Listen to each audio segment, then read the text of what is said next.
नमस्कार, आप सभी का डीजी स्कूल में स्वागत है। आज हम लोग कक्षा 7 का 16वां पाठ शौर्य गीतम का हम लोग प्रश्न उत्तर करेंगे। यदि आप इसका जो पाठ था, पाठ का जो हम हिंदी बताए हैं अनुवाद, यदि आप नहीं देखे हैं तो आई बटन पे लिंक दिया हुआ है, आप उसको देख लीजिएगा, ऊपर में है। तो आइए हम लोग प्रश्न उत्तर शुरू करते हैं। पहला जो है वो शब्दार्थ है, तो आप शब्दों का जो अर्थ है बुक में दिया हुआ, आप उसको बढ़िया से देख लीजिएगा, वो अर्थ आपको याद हो जाना चाहिए, तो आप याद कर लीजिएगा। आइए हम लोग शुरू करते हैं। दूसरा क्वेश्चन है अधोलिखिता नाम प्रश्नानाम एक पदेन उत्तराणी लिखत। ठीक है, इसका मतलब है कि अधोलिखिता नाम मतलब नीचे लिखे प्रश्नों के एक पदों में उत्तर लिखिए, एक पद में लिखना है। जैसे क्वेश्चन है के वीरा संति, कौन वीर हैं, तो सैनिका, तो हम लोग लिख दिए सैनिका। सैनिका कम विकासयन्तु, सैनिक किसका विकास करते हैं, तो भारतम। कह दिव्यतु, कौन दिव्य है, तो भारतम। कस्मिन दृढ़व्रतम भवेत, हम लोग उस पाठ को देखेंगे कि कौन दृढ़ व्रत में है, मतलब किसका दृढ़ व्रत किया गया है, तो हम लोग मन से किए, तो मनसी। हम लोग वो जो श्लोक है, श्लोक में देखिएगा लिखा हुआ है मनसी, तो हम लोग यहाँ पे इसका उत्तर लिखेंगे मनसी। तीसरा क्वेश्चन है रेखांकितानि पदानि आधृत्य प्रश्न निर्माणम कुरुत। कहता है कि रेखांकित पदों के आधार पर प्रश्न निर्माण करें। ठीक है, रेखांकितानि मतलब रेखांकित पदों के आधार पर प्रश्न निर्माण करें या करो।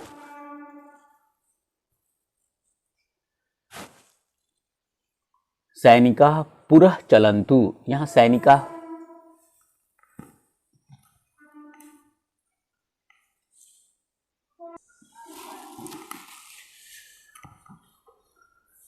तो यहां पे पहला क्वेश्चन है सैनिका पुरः चलन्तु, सैनिका को रेखांकित किया गया है, तो सैनिका के जगह पर क्या लगा करके हम लोग प्रश्न का निर्माण करेंगे। तो हम लोग यहाँ पे लगाएंगे सैनिका जो की है वो पहले तो बहुवचन है, तो हम लोग यहाँ पर कह तो लगाएंगे नहीं, तो हम लोग यहाँ पे लगाएंगे के पुरः चलन्तु। क्लियर है, और प्रश्नवाचक का चिन्ह लगा दिए। त्वम भारतम विकासय, यहाँ पे भारतम को रेखांकित किया हुआ है, तो भारतम के जगह पे कुछ लगा करके हम लोग इसको प्रश्न बनाएंगे। यहाँ लिखा हुआ था त्वम भारतम विकासय, तुम भारत का विकास करते हो, तो हम यहाँ पे क्या किए, त्वम भारतम के जगह पे लिखे कम, किसका विकास, तो कम लिखेंगे हम लोग, त्वम कम विकास है, और प्रश्नवाचक चिन्ह लगा दिए यहाँ पर, ये प्रश्न बन गया। भारतस्य रक्षका भवन्तु, यहां पर ये भारतस्य रेखांकित किया हुआ है, तो भारतस्य के जगह पे लिखेंगे, तो भारत का रक्षा होता है, ये लिखा हुआ था, तो हम यहां पे लिखे कस्य, भारतस्य के जगह पे लिखे हम लोग कस्य रक्षका भवन्तु, तो हम लोग यहाँ पे प्रश्नवाचक चिन्ह भी लगा दिए। ध्वज त्रिवर्णकः अस्ति, कहता है कि वो जो ध्वज है, जो झंडा है, वो 3 रंगों का है, तो ध्वज को रेखांकित किया हुआ है, तो हम लोग यहाँ पे ध्वज के जगह पे लगाएंगे, तो लिखे कः त्रिवर्णकः अस्ति। ठीक है, इस तरह से हम लोग का प्रश्न बन गया। अब हम लोग क्वेश्चन नंबर 4 को देखते हैं। क्वेश्चन नंबर 4 है पद परिचयम दीयताम, मतलब ये जो पद दिया हुआ है इसका परिचय हम लोग को देना है। जैसे एग्जाम्पल में लिखा है यथा गच्छन्तु, ये दिया हुआ है पद, इसका हमको बताना है कि इसका मूल धातु क्या होगा। तो मूल धातु इसका गम है, इसका लकार लोट लकार है, और प्रथम पुरुष है, और बहुवचनम मतलब बहुवचन में है। इसी तरह से हम लोग को ये दिया हुआ है सरन्तु, पततु, दिव्यतु और भवन्तु, इसमें हम लोग को बताना है कि इसका मूल धातु क्या है, लकार क्या है, और इसका पुरुष क्या है, और वचन क्या है।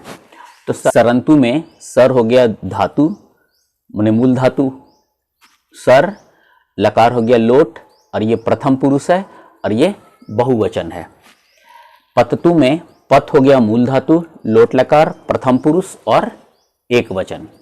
ठीक है, यहां यदि पतंतु होता तो हम लोग यहां पे लिखते बहुवचनम। दिव्यतु, तो सेम चीज है, इसी के जैसा है, यहां पे तू लगा हुआ है, तो दिव्य हो गया इसका मूल धातु, लोट लकार, प्रथम पुरुष, एक वचनम। क्लियर है। इसके बाद है भवंतु। भवंतु हम लोग जस्ट ऊपर वाला जैसा देख रहे हैं, तो यहाँ पे भू हो गया इसका धातु, मूल धातु इसका है भू, लोट लकार है ये। ठीक है, ये क्या है, ये लोट लकार है और प्रथम पुरुष है और बहुवचन है। तो हम लोग पहले ये जानेंगे कि ये प्रथम पुरुष में आता कौन है, मध्यम पुरुष में कौन आता है और उत्तम पुरुष में कौन आता है। हम यहाँ पे नीचे देखिएगा लोट लकार लिखे हैं, ये धातु रूप कहलाता है, ये आज्ञार्थक शब्द है। जहाँ पे यदि हम बोलेंगे तुम पढ़ो, तुम जाओ, तो वहाँ ये आज्ञा हम दे रहे हैं, तो उसमें हम लोग धातु रूप में लोट लकार का प्रयोग करते हैं। तो प्रथम पुरुष में कौन कौन आता है, तो ये वह, वे दोनों और वे लोग, मतलब वह प्रथम पुरुष में है, और तुम दोनों और तुम लोग ये मध्यम पुरुष में आता है। उत्तम पुरुष में मैं, हम दोनों, हम लोग आता है। तो यहां हम लोग इसको देख रहे हैं कि लोट लकार में प्रथम पुरुष में कोई भी धातु होगा उसके लास्ट में हम लोग तू लगाएंगे तो एक वचन, ताम लगा देंगे तो द्विवचन, और फिर बहुवचन में अंतु लगा देंगे। ठीक है, इस तरह से हम लोग इसका प्रयोग करते हैं। तो यहाँ पे जैसे हम लोग देखें, तो गम है तो हम लोग लिखे गच्छतु, गच्छताम, गच्छन्तु, यहाँ गच्छन्तु लिखा हुआ है। फिर यहाँ पे देखेंगे सरतु, सरताम, सरंतु, ये लिखा है। पथ है तो पततु, पतताम, पतंतु, ये चलेगा ऐसे। तो इस तरीका से हम लोग इसको कर दिए। पांचवा है अधोलिखितानि पदानि आधृत्य वाक्यानि रचयत, मतलब नीचे लिखे पदों के आधार पर वाक्य बनाइए। लिखा है सैनिका, तो हम लोग हमारे बुक में भी लिखा हुआ था सैनिका पुरः चलन्तु, हम लोग लिख दिए। कोअपि, इसका मतलब होता है कोई भी, तो कोअपि शत्रु नास्ति, मतलब कोई भी शत्रु नहीं है। भारतम कीदृशः देशः भक्षकः वर्तमान काले रक्षका एव भक्षकः इव, कदापि अहम तत्र कदापि न गमिष्यामि। कदापि का मतलब कभी नहीं, अहम तत्र कदापि न गमिष्यामि, ये वाक्य बन गया। आप दूसरा भी बना सकते हैं, वो वाक्य अलग अलग अपने आधार पर बनाया जा सकता है, इसलिए आप इसको बना लीजिएगा, अपने से भी कोशिश कीजिएगा। और यदि आपको ये मेरा यहाँ पे सारा क्वेश्चन समाप्त हुआ, तो यदि आपको मेरा वीडियो अच्छा लगा हो तो प्लीज़ लाइक और शेयर ज़रूर कीजिएगा। और पूरा वीडियो देखने के लिए बहुत बहुत धन्यवाद।